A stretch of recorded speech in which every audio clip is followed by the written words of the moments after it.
ನಮಸ್ಕಾರ ರೀಪ್ಪ ಎಲ್ಲರಿಗೂ.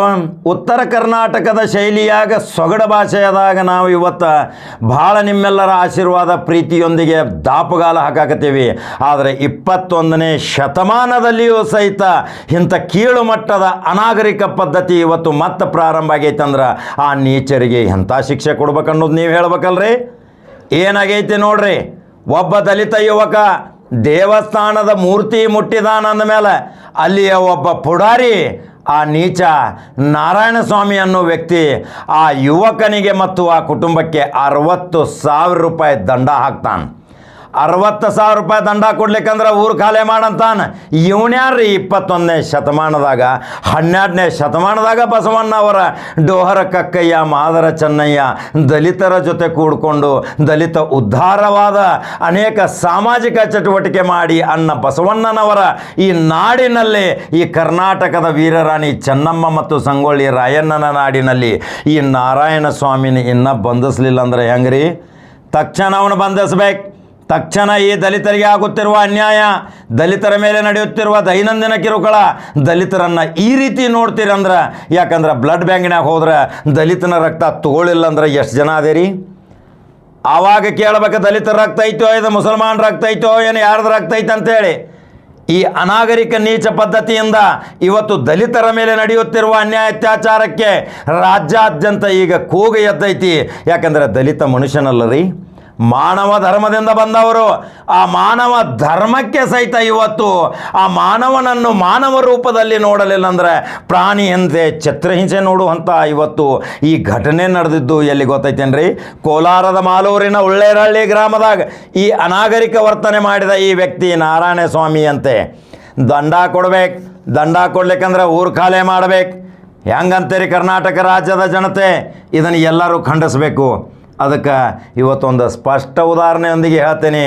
ಡಾಕ್ಟರ್ ಸಿದ್ಧಲಿಂಗಯ್ಯ ಅವರ ಒಬ್ಬರು ಕರ್ನಾಟಕ ರಾಜ್ಯದ ರಾಷ್ಟ್ರಕವಿ, ಕರ್ನಾಟಕ ರಾಜ್ಯದ ಒಂದು ಕಾದಂಬರಿಕಾರ, ವಿಶೇಷ ಲೇಖನಕಾರ, ವಿಶೇಷ ವಿದ್ವಾನಕಾರ, ವಿಧಾನ ಪರಿಷತ್ತಿನ ಸದಸ್ಯರೂ ಸಹಿತ ಇದ್ದಂಥ ಡಾಕ್ಟರ್ ಸಿದ್ಧಲಿಂಗಯ್ಯ ಆ ಕವಿಗಳ ಹೆಸರು ನೀವು ಎಲ್ಲರೂ ಕೇಳಿರಬಹುದು.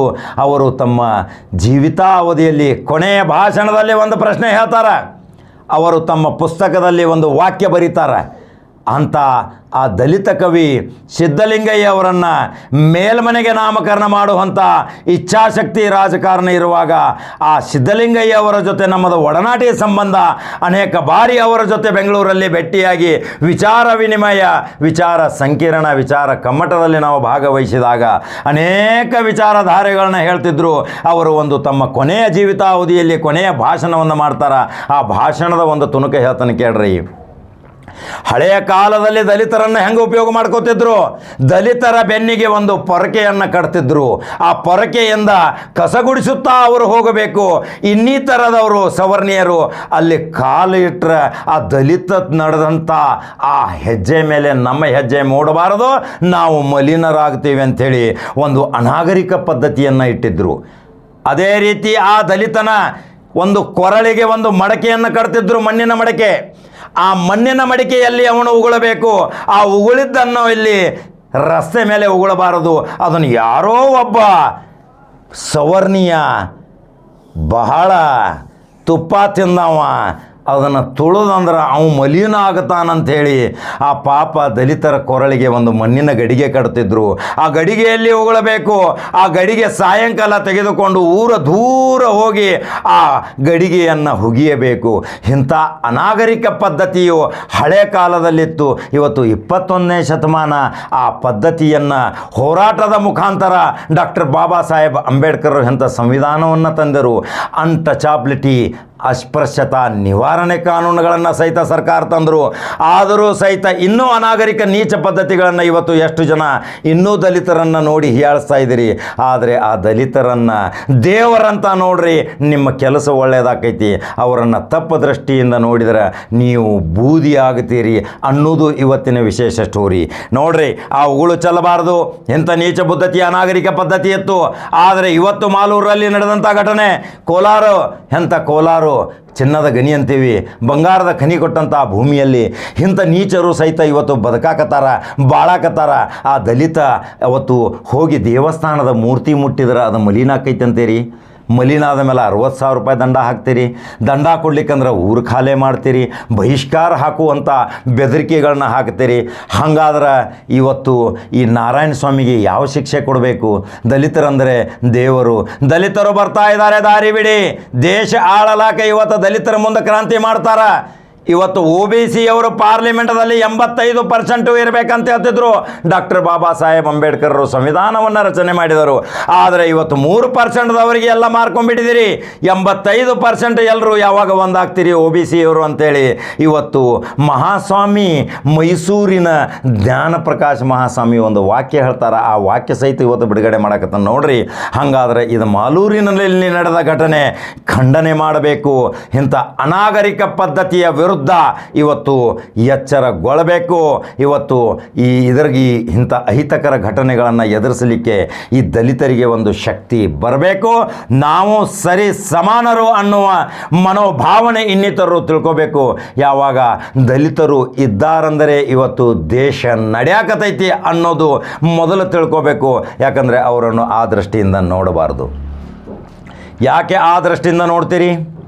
ಈ ಮಾಲೂರಿನ ಘಟನೆ ಇವತ್ತು ರಾಜ್ಯ ದೇಶದಲ್ಲಿಯೂ ಸಹಿತ ಇವತ್ತು ಪ್ರಚಾರ ಪಡೆಯಾಕತ್ತೈತಿ, ಎಲ್ಲರಿಗೂ ಗೊತ್ತಾಗತ್ತೈತಿ. ಆದರೆ ಕೆಲವು ಸಂಘಟನೆಗಳು ಸಹಿತ ಇವತ್ತು ಚಕಾರ ಎತ್ತಾ ಇಲ್ಲ.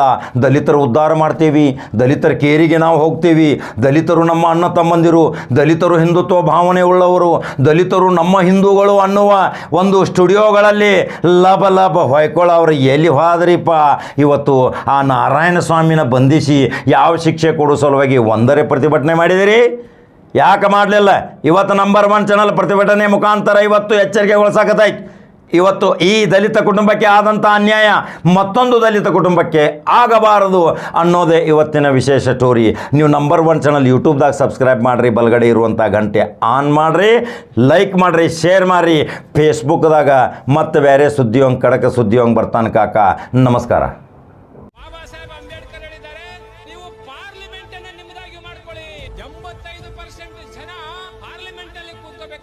ನಾವು ಬರೀ 3% ಇರತಕ್ಕಂಥ ಜನರಿಗೆ ಪಾರ್ಲಿಮೆಂಟ್ ಅನ್ನ ಬಿಟ್ಟು ಬೀದಿಯಲ್ಲಿ ನಿಂತಿದ್ದೇವೆ.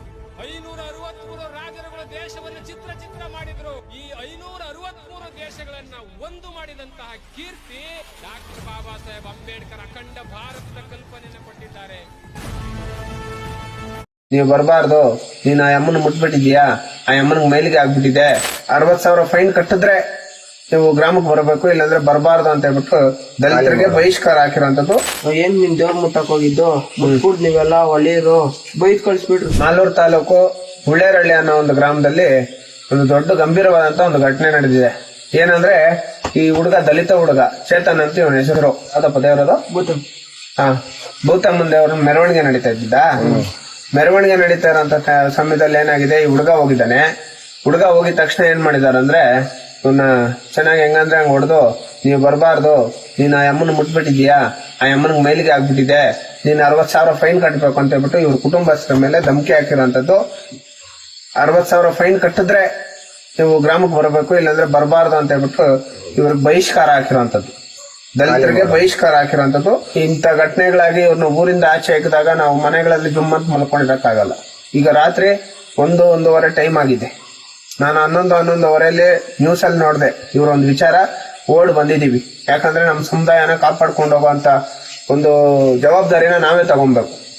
ಏನ್ ನಡೀತು ಅವತ್ತು, ಇವ್ರನ್ನ ಬಹಿಷ್ಕಾರ, ಗ್ರಾಮದಿಂದ ಇವ್ರ ಕುಟುಂಬನ ಬಹಿಷ್ಕಾರ ಹಾಕೋದಕ್ಕೆ ಏನ್ ಕಾರಣ ಅಂತ ಹೇಳ್ಬಿಟ್ಟು ಹುಡುಗನ ಹೇಳ್ತಾನೆ, ಕೇಳಿ ಹೇಳಮ್ಮ. ಹೋಗ್ತಾ ದೇವಸ್ಥಾನ ಹತ್ರ ಹೋಗಿದ್ದೆ, ದೇವ್ರ ಮೆರವಣಿಗೆ ಆಗ್ತಾಯಿತ್ತು, ಕೋಲ್ ಬಿದ್ದಾಯ್ತು, ಕೋಲ್ ಎತ್ಕೊಳ್ಬೇಕು ಹೋಗಿದ್ದೆ, ದೇವ್ರ ಮುಟ್ಬಿಟ್ಟಿದ್ಯಾ, ಮಲ್ಗೆ ಆಗೋಗೈತೆ, ಮೈಲ್ಗೆ ಪೇಂಟಿಂಗ್ ಮಾಡ್ಕೊಡ್ಬೇಕು ನೀನು, ಇಲ್ಲಾಂದ್ರೆ ಊರ್ ಬಿಟ್ಟು ಖಾಲಿ ಮಾಡು ಅಂತ ಓಡಕ್ ಬಂದ್ರು. ಅದಕ್ಕ ಯಾರವನ? ಅವ್ನ ಮಾಜಿ ಮೆಂಬರ್ ನಾರಾಯಣ ಸ್ವಾಮಿ ಇದೆ. ನಾರಾಯಣ ಸ್ವಾಮಿ ಅವರು ಯಾಕೆ ಬಂದಿದ್ ನೀನು ಊರಾಳಕ್ಕೆ, ಬರ್ಬೇಡ ಹೋಗು ಅಂತ ನಾರಾಯಣ ಸ್ವಾಮಿ ಒಬ್ಬ ಅಣ್ಣ ಇದ್ದಾನೆ. ಅಯ್ಯಣ್ಣ ಬಾಯಿಲ್ಕ ಏನ್ ನಿನ್ ದೇವ್ರ ಮುಟ್ಟಕ್ ಹೋಗಿದ್ದು, ಮುಟ್ಬಿಟ್ಟು ನೀವೆಲ್ಲ ಒಳ್ಳೆಯರು. ಏನಂತ ಬೈದ್ ಕಳ್ಸ್ಬಿಟ್ರು ನೀವು ಏನಾದ್ರು? ಕೊಟ್ಬಿಡ್ದು ಒಲೆ ನೀವು ಹ್ಮ್ ಈಗೆಲ್ಲ ಬರ್ಕೊಡ್ದು ಅಂತ ಬೈದ್ ಕಳ್ಸ್ಬಿಟ್ರು ನಾನ್ ಮನೆಗೆ ಅವತ್ತು ದೇವಸ್ಥಾನ ಹತ್ರಕ್ಕೆ ಹೋಗಿಲ್ಲ. ಹ್ಮ್ ಫೈನ್ ಕೊಟ್ರೆ 60,000 ಇಲ್ಲಾಂದ್ರೆ ಊರ್ ಬಿಟ್ಟು ಖಾಲಿ ಮಾಡ್ರಿ ಅಂತ ಹೇಳಿದ್ರ. ಇದು ಕತೆ. ಇವ್ರನ್ನ ಗ್ರಾಮದಿಂದ ಬಹಿಷ್ಕಾರ ಹಾಕಿರುವಂತದ್ದು. ಇದು ದೊಡ್ಡ ಮಟ್ಟದಲ್ಲಿ ಖಂಡಿಸುವಂತ ವಿಚಾರ. ಎಲ್ಲದಕ್ಕೂ ನಾವು ಪದೇ ಹೋಗಿ ಪ್ರತಿಭಟನೆಗಳು ಮಾಡುವಂತ ಜನಗಳಲ್ಲ. ಬಟ್ ಇಂಥ ವಿಚಾರಗಳಾದಾಗ ನಾವು ಪ್ರತಿಭಟನೆಗಳು ಮಾಡ್ಲೇಬೇಕು, ಇಲ್ಲಾಂದ್ರೆ ಆಗಲ್ಲ. ಇದು ದೊಡ್ಡ ಮಟ್ಟದಲ್ಲಿ ಖಂಡಿಸುವಂತ ಖಂಡನೀಯ. ಇದು ಏನಾಯ್ತು ಅಂತ ಹೇಳ್ಬಿಟ್ಟು ಆಯಮ್ಮನ ಹೇಳ್ತಾರೆ. ಇವ್ರಮ್ಮ ಚೇತನ್ ಅವ್ರಮ್ಮ ಇದಾರೆ. ಅದು ಏನಾಯ್ತು ವಿಚಾರ ಹೇಳಮ್ಮ. ಅವತ್ತು ನನ್ಗೆ ಗೊತ್ತಿಲ್ಲ, ನಾನು ಕೆಲ್ಸಕ್ಕೆ ಹೊರಟೋಗಿದ್ದೆ. ಹೇಳಮ್ಮ ಮೇಡಮ್. ಬೆಳಿಗ್ಗೆ 5 ಗಂಟೆಗೆ ನಾವು ಎಕ್ಸ್ಪ್ರೆಸ್ ಟ್ರೈನ್ ಕೆಲ್ಸಕ್ಕೆ ಹೋಗ್ತಿದ್ವಿ, ಬೆಂಗಳೂರು ಹೌಸ್ ಕೀಪಿಂಗ್ ಕೆಲ್ಸಕ್ಕ. ನನ್ಗೆ ಗೊತ್ತಿಲ್ಲ, ದೇವ್ರು ಹುಚ್ಚು ಮಾಡಿರೋದು ನನ್ಗೆ ಗೊತ್ತಿಲ್ಲ. ನಿನ್ ಮಗನ ಈ ತರ ದೇವ್ರನ್ನ ಮುಟ್ಕೊಂಡ್ಬಿಟ್ಟಿದ್ದಾನೆ, ಏನ್ ಮಾಡೋದಂದ್ರು ನನ್ಗೆ ಗೊತ್ತಿಲ್ಲ ಅಣ್ಣ, ನಾನು ಬೆಳಗ್ಗೆ ಹೋಗಿ ಸಾಯಂಕಾಲ ಬಂದಿದ್ದೀನಿ, ನನ್ಗೆ ಗೊತ್ತಿಲ್ಲ ಅಂತ ಕೇಳ್ದೆ. ಅದೆಲ್ಲ ನಮ್ಮ ಹತ್ರ